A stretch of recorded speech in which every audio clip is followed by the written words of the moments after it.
Boomer and Geo and Red Bull cupcakes here to break your fast. No, I'm not We're breaking your fast. No, not yet. Not yet, man. Yes, we are. I am no, not yet. Look at the detail. Not yet. It is appealing. Look at the detail. It is. I know they look great, and I know the Red Bulls do a great job with that. So enjoy your cupcakes. Take them home to Sabrina. She's gonna love them. I know Al loves a good cupcake. So does Eddie, and of course Jerry does too. So. It's great. Thank you to the Red Bulls.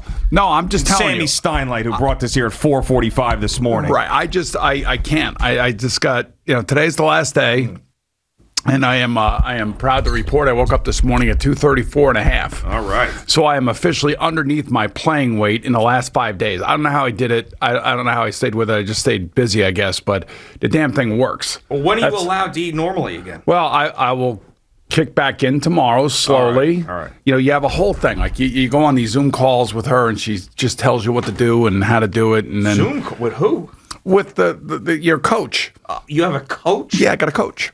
I didn't know that. I'm all into the coaching and everything. You know that. I didn't know you had a coach. Yeah, It's the first time you told me you had a coach. Yeah, I got a coach. Yes, and you got to listen to what she says and how she says, and then you hear other people that are doing the same thing that you're doing. Yeah. I can't just rely on Sydney. Sure. So it's been great. It's really been great. So it's a Prolon fasting diet. It's good. It's 5 days. So you're taking off the Margarita Casamigos Friday tonight?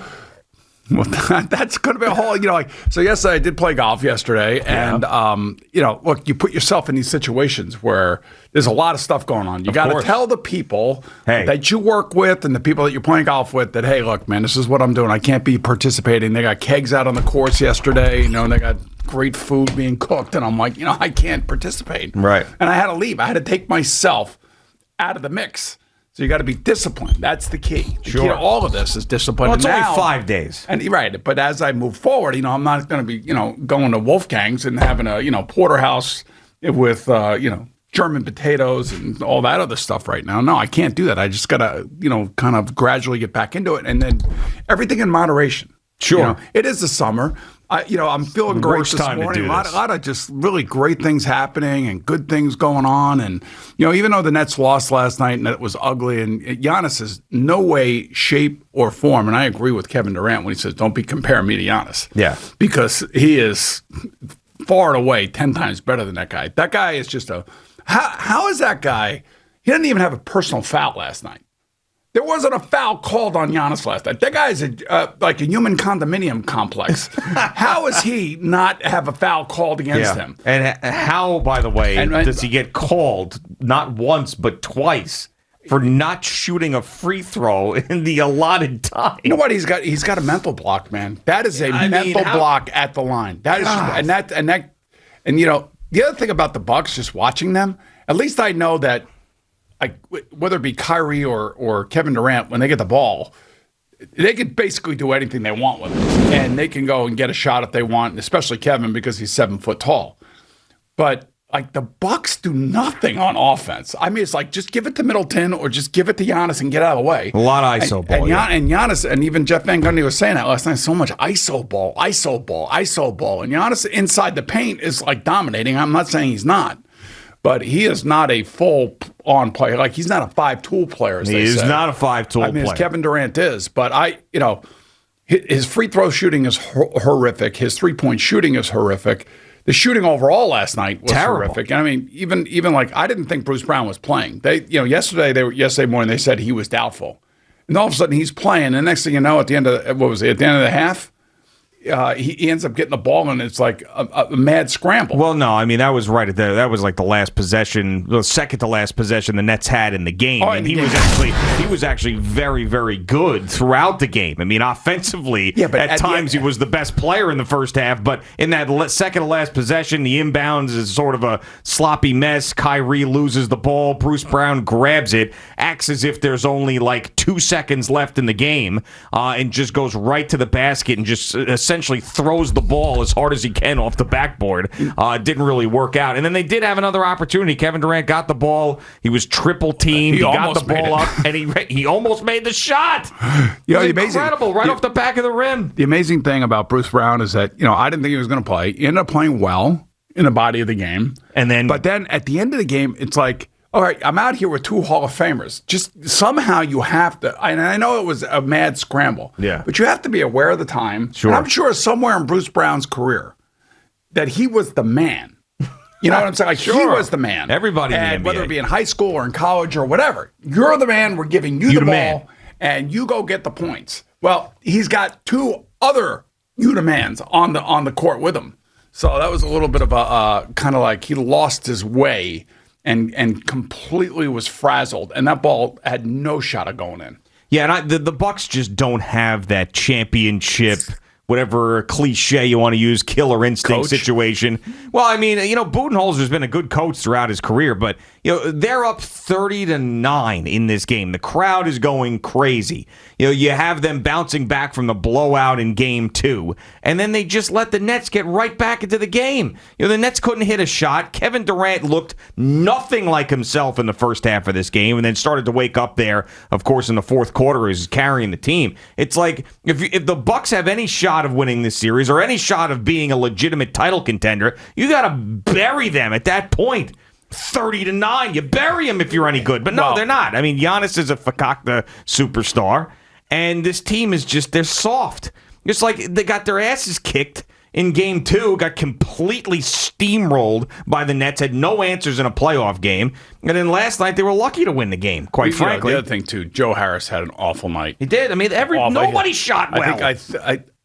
I think I saw him hit 1 shot last night. And how many open shots did he have? I mean, maybe Middleton was the only guy on the floor last night who shot well. So basically what NBA basketball is who makes their 3-pointers and who doesn't. And they call it a make-or-miss league, Boomer. Well, yes, exactly. Well, if they don't, and if both teams are not making them, then it turns out to be what it was last night. And you remember I asked you to check your FanDuel app yesterday? Yeah, that's right. What was the number on this game again?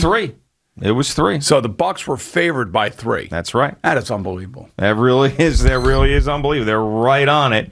Yeah, the FanDuel Sportsbook. I did look, by the way, at FanDuel Sportsbook this morning to see how much the Islanders' odds to win the Cup improved after winning that series. And by the way, Vegas beat Colorado last night, so now you have your Final Four, Vegas against Montreal, Tampa Bay, obviously, against the Islanders. Yeah, so the Islanders went from 7-1 down to 6-1 after winning that series. So they are the 3rd favorite, if that's such a thing. Montreal, the 4th favorite. Yes. I would think the reigning champions are the favorite. They are not. The Golden Knights are plus 125. The Lightning are plus 140. The Islanders are plus 600, and the Canadiens are plus 1,200. Yeah, Vegas is a lot like the Islanders. Like they have depth. They got 4 lines. They have top line scoring. They're physical. They got a cup-winning goaltender, as you know, in Marc-Andre Fleury. So you got 4 great goaltenders, and you have physical teams. All 4 teams are physical. All 4 teams have, top-end scoring, and it's just. This is where it really gets heated. This is going to be great. And the Nets back up to plus 135 to win the championship. They were all the way down to plus 110, but after that loss, now back up to plus 135. And Kevin Durant is not going to have a first half, a first quarter, a second quarter. He's not going to be that bad again in the postseason because he was missing every shot early in the game. It was like he was 2 of 11 at one point. It's just not going to happen. But Joe Harris is not going to be that way either. No, he's not going to be that way. The Nets are going to come back. They're going to win this series in 5. This was a weird, bizarre game, and there's going to be no issues with them. I'd be very surprised. What's amazing is that there were times last night that Giannis looked like Julius Randle in the playoffs. Like he was trying to force the issue. He's got the ball. He's on the wing, and he's bouncing it, and he's bouncing it, and he's bouncing it, and then he goes down the middle, and then Blake Griffin stuffs him, and then got a jump ball. Yeah. I mean, how many times did I felt like that happened like 3 or 4 times. Yeah, he's an interesting character because he is someone who, when he's at his best, can look like the most dominant player in basketball. He's got a lot of pressure on him because they have not succeeded in the postseason, even when they've had 1 seeds going into the playoffs. And here he is with 2 other legitimate superstars, could have been 3 other legitimate superstars with James Harden going up in this series. And he signed this massive contract to stay there in Milwaukee. And I feel like you could see that pressure on him. I really do believe that. And he's talking about in the regular season, doesn't matter. Regular season seeding doesn't matter. Oh, the postseason does matter. And then, even though they won the game last night, you're right. He played a sloppy basketball game. He couldn't hit a three. The foul line stuff was embarrassing. His team got an ass handed to him in game 2. Well, now it does matter, Giannis, and this is what you're giving us. So I think most of the NBA, nobody sniffs out a Fugazi Fakakta superstar like NBA players and NBA fans, and the blood is in the water with Giannis. It really is. Well, it should be. I mean, because you were watching him at this type of level. He's a two-time MVP. I know, but that's the thing. It's like, what are you really, though? And this is after a win. We're saying this, But it was a weird game. Like 80 points for both teams. Look, Joe Harris, 1 of 11. That ain't happening. No. I mean, he had an off night, and that can happen, and that's the thing about a 7-game series. A team, the better team, can have an off night in any of these sports, and the other team can win. And that's exactly what happened last night, because the Bucks, maybe Middleton was significantly better in this game than he was in the previous 2, but, I mean, come on. Kevin Durant is by far the best player on the court. He just is. Of course. And he gets everybody else open shots. And if the guys, like we were talking about, the support group around the big 3 for the Nets, they have come up big in a lot of spots. And then some of them still come up big. But, last night it was Harris's chance, and he just had an off night. So they're down 1. I still say they're going to go 16-5 and get their. So this is their second loss. Yeah. So they got 3 more to spare to get to 16-5. All right, so they are 6-2 so far. Right. Yeah, I mean, that's very doable. So I think they go 10-3. 10-3 the rest of the way. Yes. Did they lose another game in this series? No. They do not. Nope. I agree with you on that. I do not think so. They win this 1 in 5. So now you got 3 more losses, 2 more series to go. 1 in the conference finals, 2 in the NBA finals. And I'm assuming, the reason I'm saying this is that at least Kevin Durant and Kyrie Irving are going to be on the court. Now, that all changes if one of those guys either, gets hurt or decides to leave for some reason. So if they stay together, then I think they're 16-5. If there's only one of those guys left, or if Harden comes back and one of those guys decides to leave, then Man, it doesn't feel like he's coming back, does it? It doesn't feel like it. I mean, after what we saw with that hamstring in the regular season and how long he was out, and I understand it's the regular season, but a hamstring is one of those things you can't rush back from. Well, you would know that. Yeah, that's right. I know. Many, many hamstring pulls in my life. Can't rush back. You got to make sure it's 100% because you can't be going out there half-assed.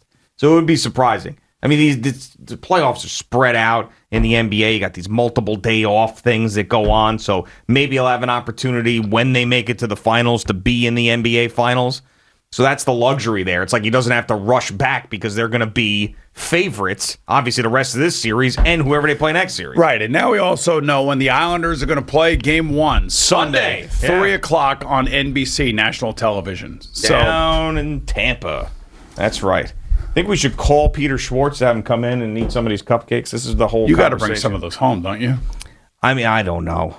What do you mean you don't know? It's just a lot of pastry. Daddy comes home with cupcakes? Are you kidding me? It's like when my dad used to come home with White Castle because we didn't have White Castle out on Long Island. So when he came home with White Castle in the 60s or in the early 70s, it was a big deal. It was like, man, happy days are here again. It's one of those things. It's like you need the proper container to which to carry these. Yeah, but I'm not bringing all of these cupcakes. What are you, nuts? Well, give the boys some cupcakes for themselves. Give them each 2 each. You eat 4, and then you bring the rest home. I'm not eating 4 cupcakes. I've told you this before. I'm not a sweet guy. I don't like cakes and cookies and stuff. When I fatten up, it's on meats and sandwiches and potatoes and stuff like that. That's what I am. That's what I love. Those things. Egg sandwiches, bacon, egg, and cheese, cheeseburgers. How was your birthday yesterday? It was okay. It was all right. It was pretty quiet. Really? Very quiet, yeah. Very, very quiet. The quietest birthday I've ever had in my life. It was a regular Thursday. After everything that happened the night before. Well, we brought you breakfast. Yeah, you did. That was nice. What was it? Thank you. Did you get a birthday cake or anything? I did, yeah. It was a cake. It was a cake from a bakery in Sayville. That was nice, yeah. Piece of cake. Very sweet. Yeah, a little piece of cake. Little piece of cake. You're going to have about 4 I'm not going to have 4 cupcakes. Thank you for watching. Please like, comment, and subscribe. And don't forget to hit the red bell so you're notified when we have new content.